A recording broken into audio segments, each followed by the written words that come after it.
Hi everyone, good day everyone. Today I have YH Ng. YH Ng is from Penang. He's executive business coach. Uh, Comfortably retired, enjoying life, but most importantly, he's special because he's just gone through a cancer and he's a cancer survivor. So that's my intention to have him here today to actually share with you his outlook. I mean everything. I mean you get to some of the questions, but because YH is really personally the first cancer survivor that I personally know. So we met once, and I'm more than happy to actually have him here to actually share with everyone or anyone who are in the same shoes, or even if your family and someone. And how do you? Okay, I'm just getting very bad at this, but let's start. Hi YH, good morning. Hi, hi, hi. Good. Good morning. Yeah, glad to have the opportunity to share with more people about my journey. Yes. Yes, yes. I maybe you can tell us a bit about yourself, H. On okay, specifically like because this is by the time this recording is end of December 2013, and you say that it's about a year ago you actually go for checking and you have this condition. So yeah, please. Okay, sure. A bit about myself first. I'm I'm 60 years old this year. All right. I've gone through many years of corporate life experience, working in some world-class company like Microsoft, Dell, Fujitsu, NEC. Yes, and actually I in a way as you mentioned it, I retired from corporate life when I was about 53 years old. Okay. The reason for that is really that number one, I have achieved all my goals in life. I'm financially independent. I want to do something that I like to do, that is training and coaching. That's how I got into it. Yeah. So I did that for a number of years. And for this particular year, I've gone through a major challenge. In February this year, from a medical checkup, it was discovered that it was diagnosed that I had cancer. The Mm-hmm. cancer is affected in the area called esophagus. Esophagus. That's where the channel between the throat and the stomach. Yeah, that's the in Chinese it's called 食道. Yeah, that's the esophagus, and it was actually in a way a shock to the family, a shock to myself as well, that I got this because I never thought that I will ever uh, I will ever be a cancer patient. But Mm. that's it. Yeah, it was diagnosed in Grand Eagle in Penang in February. So that's the start of the journey, really. Yeah, and being a positive person because I been a sales and marketing person all my life. Mm. I've been teaching a lot of people how to be positive to be successful. So obviously, when this challenge come to my life, first thing I tell myself that yes, this is another project that I have to go through. This is something that I have to fight for it. I want to use as much knowledge I have in order to fight this battle. So that's how I started the journey. Really, that hey, first thing to do is go into research. Yeah, I start to research about cancer. Uh, I mean, it's fantastic that in today's technology, you can get almost everything on internet. Just Google it. So Yeah. I Google, I read about cancer in the whole world. Yeah, Right. America, US, everywhere. Yeah, Mm. so everything about cancer and all that. So that to me that give me the confidence that hey, it is a common disease. In fact, it's getting a lot more common. I got some really in a way very surprising statistics. Mm-hmm. That 1 in 4 person One in four. having cancer So in the world. 25% That's that's possibility. that's that's amazing. That's amazing. So and in a way that I in a way I I would say that that number is real because whenever I shared my cancer to all my family and friends, Right. almost everyone will come back and say, yes, I know somebody who has a cancer, or I have somebody in my family has cancer as well, all Mm. forms of cancer. Yeah. So that's something I believe is real, really, yeah. And that is, to me, partly due to the fact that our lifestyle, our society, the kind of diet we are in. Yeah. But that's another big topic there. Yeah. Yeah. So to continue with that is really that immediately after all the research, getting all the numbers right, getting all the information, I created my own war plan. I call it a war plan. And I'll give you even the project name. I call it in my Facebook, you've seen it, yeah. It's called Project Adenocarcinoma. Yeah. The term adenocarcinoma is a medical term for cancer, the type of cancer cell that I have. Yeah, there are many different types. Yeah, but the one that I have is called adenocarcinoma, which is the same type of cancers that people have colon cancer.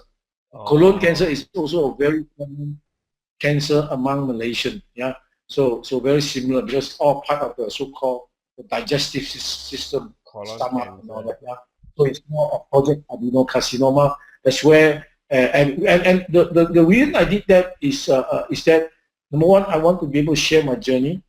I want to be able to benefit more people how I do it. At the same time, I always believe that when I share things, the more I share, the more I learn, and I get a lot of feedback as well. And that's how. And for those people who are not in the Facebook among my network and friends, I inform them through SMS, through my WhatsApp, whatever. So the whole, everyone around me knows that I have cancer. That is something that I've seen that a lot of cancer patients do not do that. Right. A lot of people felt that is very personal thing. They want to keep it to themselves. They actually don't like to talk about it. Yeah. Whereas I'm just the totally opposite. I voluntarily tell everyone that I meet that I have cancer. I'm a cancer patient. And how I want to be able to go and face it. I talk to other cancer patients as well. So I did a lot of things. So I go back to my war plan because I think that's the thing that I feel that I've done right. Yeah, the war plan that I look at what do I need to do to fight this battle. Yeah. So it's just like drawing up a business plan or a marketing plan. Yeah. And I want to get into a project. Yeah. Right. So a project plan. So I look at number one, obviously I need an oncologist. What do I do? So I actually went through again. I went to Mariam Hospital. I went to Glen Eagle. I go to Road One Line, look at the facility, talk to the oncologist and all that. Finally, make my decision. Yes, I decided that I will go for the oncologist in Road One Line Hospital. Why? Because it's just the facility is fantastic, very good hospital, very caring. The doctor is a very nice person. So with all this criteria, I decided on that. So decide on the oncologist and decide on the treatment as well. At that point of time, obviously, the treatment that is common to in so-called the mainstream treatment is chemotherapy. Either chemotherapy or radiotherapy. Yeah. But in my case, I cannot. Radiotherapy will not apply because the cancer has actually spread to other parts from the esophagus area, spread to lymph node. My cancer is actually at the stage 3. Yeah. Stage 3 is already is considered as because stage is divided 1, 2, 3, 4. 4 is terminal. Yeah. 3 is almost there. so in a way, but the definition is that 3 is spread to other parts. Yeah.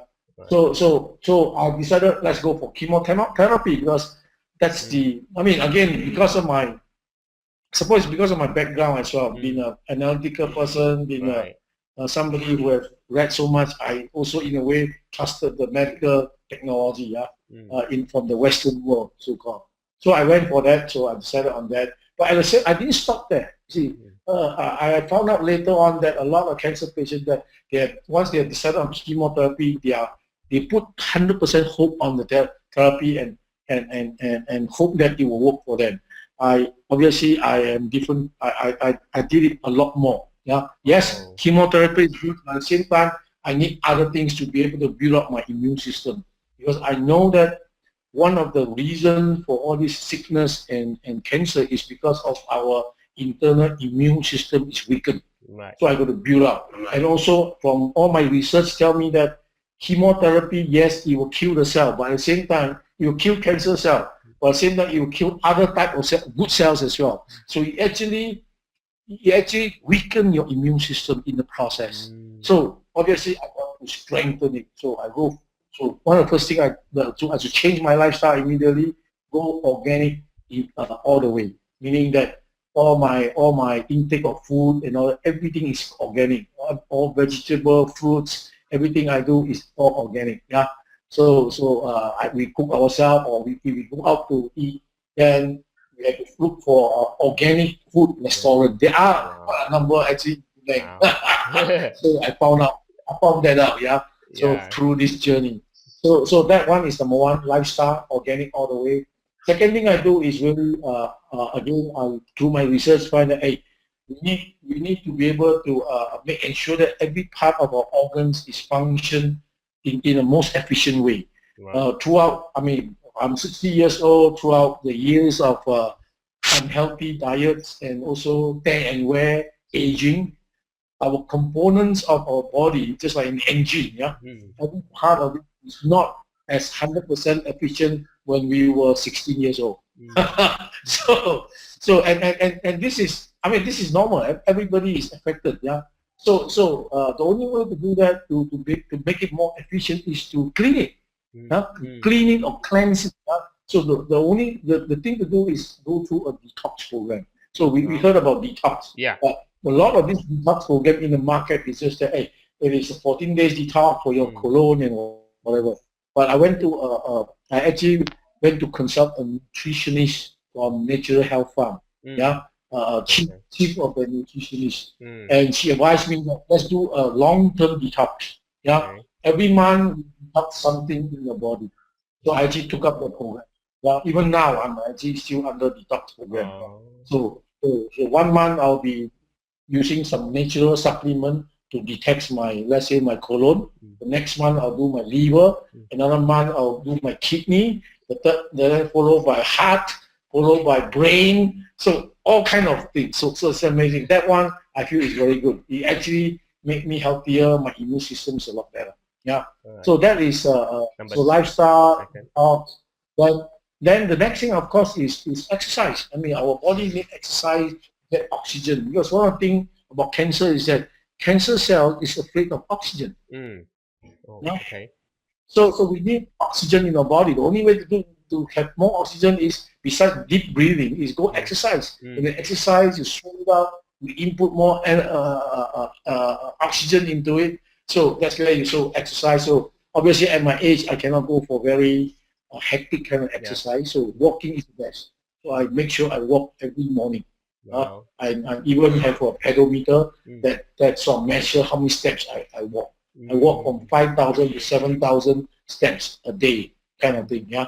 So that one is so exercise, detox, lifestyle change, and of course I also through a friends, another cancer survivor, not cancer patient, also recommended me some natural herbs kind of supplements. Chinese herbs. One of the best.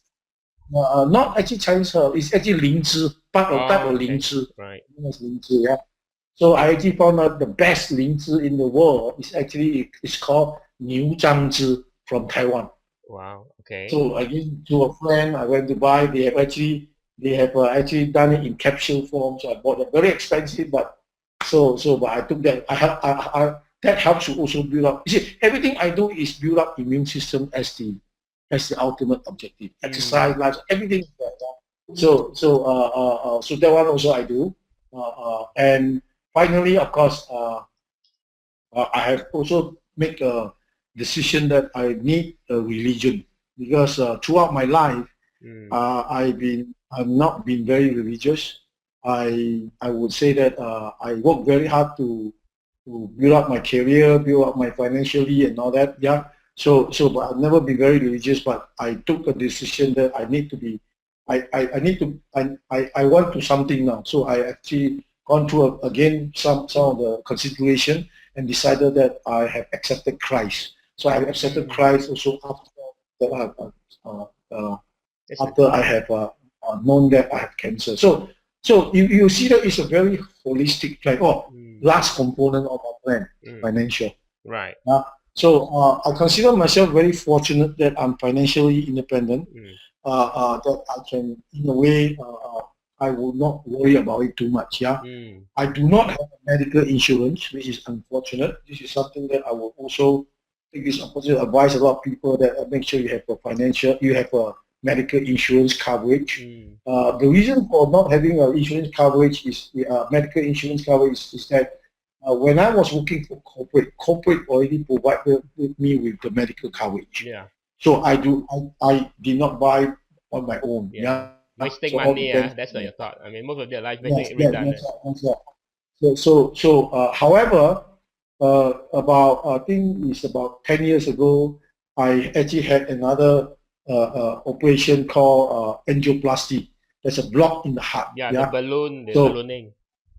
that's right. That's right. So because of that, then and that time I was still working. Yeah. So Mm. it was covered by corporate medical insurance. Mm. However, because of that angioplasty, when I got out of corporate, no insurance want to take me anymore. That's right. They consider as under the insurance, once you have angioplasty, you have it's considered one of a heart problem. Yep. You are insurance. The insurance company has declared you dead. Blacklist. Not Black, insurable. blacklist. So too Yeah. bad. Yeah. So even though I talked to a lot of insurance company, Yeah. I said, hey, you can load up my premium. I will still want to buy, but they don't want to sell. Or they can Unfortunately. even exclude you. They also don't want to sell. Yeah, that's right. They don't want to do my So business. yeah. So too bad. I don't. So the only insurance I have, I think, is a critical disease insurance I Mm. bought many years ago. Right. Yeah. That is only worth about 40,000, 50,000. So that one I claim from Prudential. Yeah. I Mm. claim my about $50,000 worth of Mm. critical disease. Yeah. That's it. Right. That's the only so-called money I have from insurance. The rest is all I have to fund it myself. So the thing I do in my plan is obviously I got to quickly look at my investment portfolio, Mm-hmm. liquidate, make a big part of it and put it aside to get ready because I want to ensure that I don't want to worry about money. This is the money I put aside Yeah. that I want to fight this. I want to fund this project. Yeah. Mm. So this is the holistic plan that I created. Yeah. I've actually sent you the mind map, CF, Oh or yeah. email. Thanks. Yeah. I think I saw So that in your Facebook page. Yeah. yeah, in a Facebook, but if you want a more Yeah. clear copy, that's a copy Oh there. yeah. Okay. I So, appreciate that. and I believe that all these it helps in many ways. I share with a lot of people. It helped me to have a plan in my mind. Mm. I do according to my plan. Mm. I know exactly what I want to do. Mm. So that makes the whole journey a lot more, not a lot more interesting. At the same time, Interesting. it's not because It's not like so because depressing and kind of thing. yes, yes. I have. If I recall the whole journey, I've never been depressed before. It's very exciting actually. Yeah, and you told me your wife was more depressed than you. Yeah, that's right. People A around you lot of are more people depressed around than you, whereas you as a people around patient, me, you. they say, you never. I mean, a lot of people, a lot of my family members actually call me out and say that I cannot accept the fact that you have cancer. You were so healthy, you were so joyous, you were so positive. How can people like you have cancer? Wow. So I have. I said, so what? So what? I said, I mean, I'm 60 years old. I've lived a good life, so this is another challenge. Yeah. So even at that point, and I've already said that I will win this battle. Right. And indeed, I won. I won in November this year.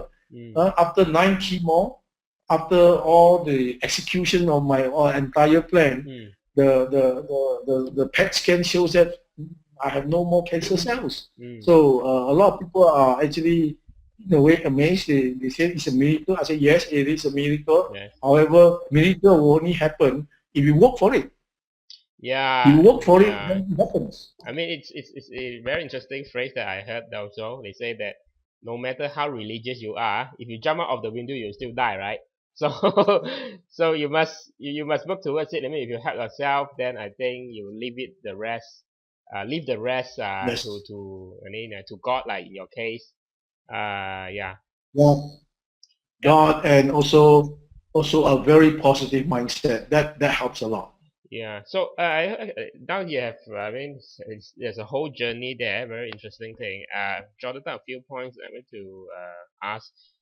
Do you now first we go to the positive mindset. How does this positive mindset actually help in speeding up your recovery? I mean, how to adopt that kind of mindset, and how does it help? If you weren't, is it no, because you are of your personality, or and then you tell me you are in your sales and marketing, which I mean, how does it all ties together, and how does it helps in your recovery? Well, I suppose in order to stay positive, the best way to do it is actually to share with a lot more people. That's how my Facebook page come about. Right. Yeah, when you share with more people, when people come back, when people pray for you, when people well wish you. So these are all, to me, these are all positive energy. Mm. Yeah, I used to say this actually, that one of the reasons why I get healed is because of all the positive energy I receive from many people. Yeah, people who follow my FB page, people that I may not even know, Yep. my family, my friends, and all that. These are all positive energy that coming to me that I've attracted. Yeah, Mm. so that made me stay very positive and all that. So on your question of how to stay positive, I suppose that is something that in a way of personality, but also more on years of training, I believe. Yeah, that I Mm. train people, I train myself. When I was in sales, it's something that I always do myself. Mm. So whenever I talk to people, I stay very positive. So this kind of mindset training Mm. is through a period of time. It's not Mm. something that Mm. that I want to be positive tomorrow. Yeah, of course, we always say it's a thought, yeah, but the books that you read, the people that you mix with, the environment that you're in, Mm. all this affected your mindset. So I always advise people that, hey, choose your friend. Choose positive people to Yeah, be your friend. yeah, Yeah. Or choose positive environment. Don't go to a depressed yeah. environment. For instance, I don't read negative news in the newspaper. Oh, you just skip that? Yeah, That's I cool. skip. That's cool. I mean, I see the headline is whatever robbery or death or whatever. I just boom. That's it. I don't read details. Okay, that's cool. Yeah. I mean, to me, I don't want to know so much detail. It affect my mindset. Yeah. Mm. So I don't read all those news and all that. So get out my door, kind of thing. Wow, that's For great. the same reason, I hate to go for funerals. I see funerals, unless I'm forced to, I'll never go. I see. Okay, okay. Oh, that's good tip.